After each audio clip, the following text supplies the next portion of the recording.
Cowoknya Reza Rahardian deh, ceweknya Adinda Thomas, oke.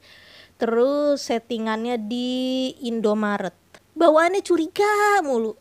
Dan yang patut diapresiasi dari Killer Shopping List adalah ini Detektif Conan pasti sungkem kalau ketemu Daesung. Gua umur 8 tahun masih ngadu cupang.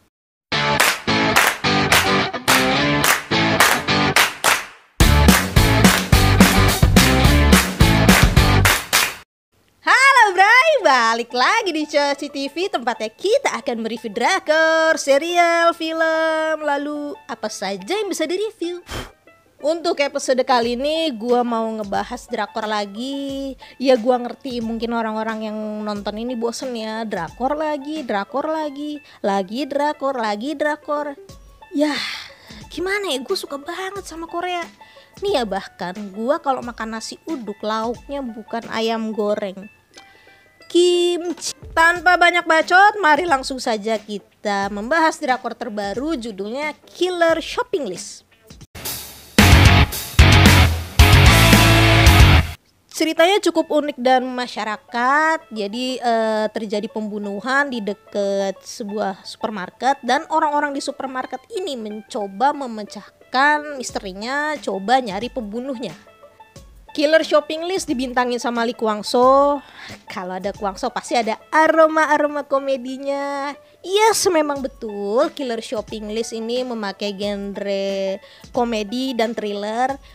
Bisa dibilang ini tuh dark jokes ya.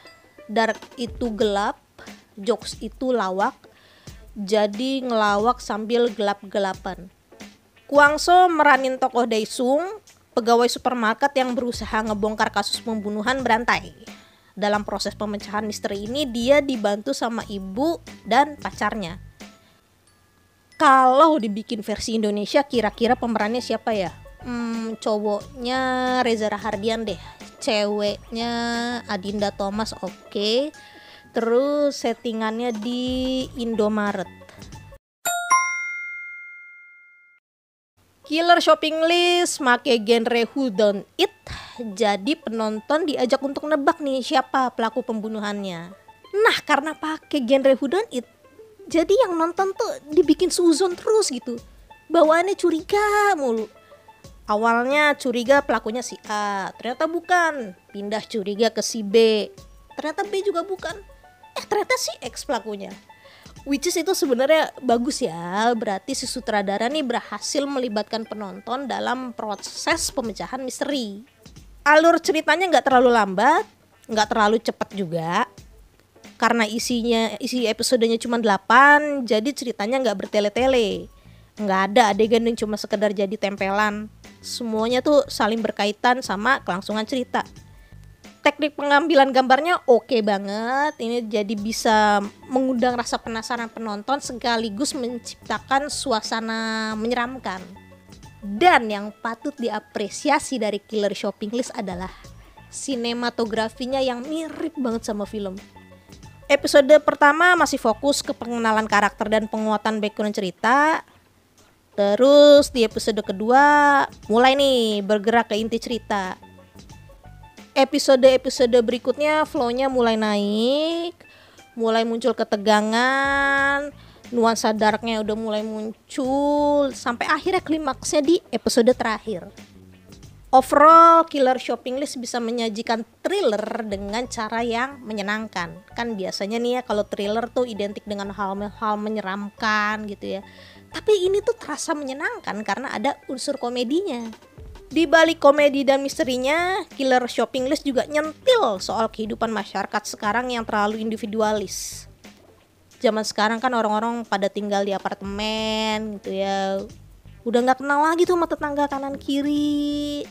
Udah gak ada lagi arisan komplek. Gak ada lagi ngegibahin tetangga yang baru beli mobil. Lanjut bahas soal penokohan. Karakter di Killer Shopping List beraneka ragam, macem-macem. Kwang Soo sebagai lead actor memerankan tokoh Daesung yang jenius dan punya ingatan kuat.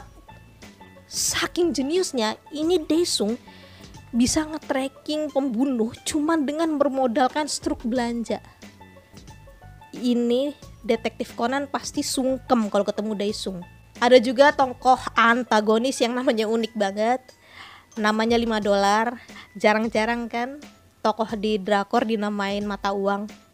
Si $5 bisa dibilang second lead antagonis. Nah, orang inilah yang bikin Daesung punya trauma besar di masa lalu. Kalau ngelihat si $5 ini bawaannya kesel gitu. Kelakuannya tuh bikin kita tuh pengen nyentil jakunnya aja gitu ya. Tapi di sisi lain kasihan juga dan kocak juga orangnya. Jadi gimana ya, kayak mau nampol tapi gak tega. Killer Shopping List semakin berwarna dengan kehadiran karakter pelangi. Ngerti kan maksud gua? Pelangi. Sang Sun diperanin sama Park Ji Bin. Diceritakan sebagai cowok yang transgender jadi cewek. Pas dia jadi cewek asli itu cantik banget, bray. Gue aja yang cewek itu minder. Gue ngerasa gagal jadi cewek. Di tengah gempuran aktor-aktor dewasa nyempil aktris cilik Han Sebin. Dia ini meranin karakter Yul, bocah yang jadi korban KDRT sekaligus jadi kunci terbongkarnya kasus pembunuhan di Killer Shopping List. Acting Han Sebin gak kalah kece sama aktor-aktor dewasa di sini. Dari ekspresi, gestur, semuanya tuh bener-bener bisa menggambarkan kesengsaraan dia. Han Sebin itu baru umur 8 tahun loh, bray. Umur 8 tahun actingnya udah sekeren itu. Gua umur 8 tahun masih ngadu cupang. Gue sedikit ngerasa ketipu ya pas nonton Killer Shopping List. Rasanya tuh kayak kena gocek Lionel Messi. Dengan adanya Kwang Soo, gue awalnya berharap ada banyak adegan komedi gitu. Ternyata enggak. Ya walaupun genrenya emang komedi, tapi ternyata lebih didominasi sama misteri dan drama. Itulah saudara-saudara kenapa kita tidak boleh berharap sama manusia, karena kita akan kecewa. Berharaplah sama Tuhan.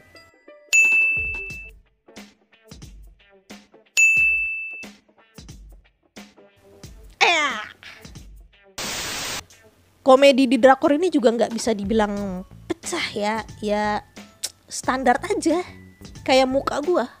Orang itu kalau nonton komedi ada 3 tahapan ketawa. Yang pertama begini doang, yang kedua, yang ketiga. Nah waktu nonton Killer Shopping List, ketawa gua nomor 2.